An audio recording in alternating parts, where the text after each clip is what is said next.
Is it necessary to pass the message of Islam to non-Muslims? Is it duty of all Muslim or a small group? As I mentioned, it is fard for every Muslim to dawah. If they don't do dawah, they will not enter Jannah. It's fard of every Muslim to at least do part-time dawah.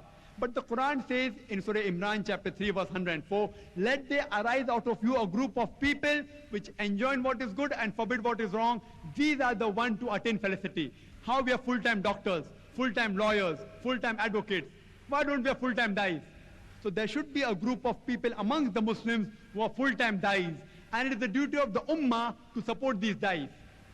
But otherwise, it's the duty of every Muslim to at least be part-time dais.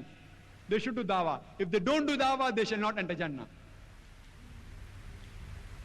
It is the belief of the Muslims that all other holy books, Bible, Vedas, Zendavis, etc., except the Holy Quran, is believed to be imaginary and untrue.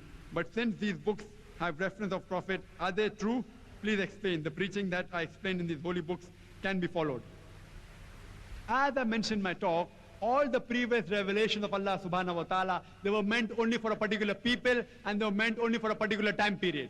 Since it was not meant for eternity, Allah subhanahu wa ta'ala did not guard these scriptures from corruption. But the Quran says in Surah Hijr, chapter number 15, verse number 9, that this is the book most honorable and we shall guard it from corruption. Since the Quran is for eternity, till Qiyamah, Allah will guard it from corruption. We believe that Torah is the word of Allah subhanahu wa ta'ala, Zabur is the word of Allah subhanahu wa ta'ala, Injil is the word of Allah subhanahu wa ta'ala. But the present Bible is not the Injil which we believe in. The present Bible is a corruption of the word of God, of the word of prophet, of the word of historian, and even there is pornography in the Bible.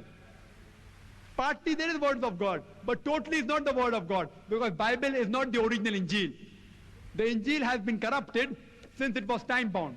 So to know which part of the Bible we can consider as word of God, we have to use the criteria, the Furqan, that's the Holy Quran. Whatever matches with the Quran, we can say this we do not mind as accepting to be the word of God. But that does not mean that the whole book is the word of God.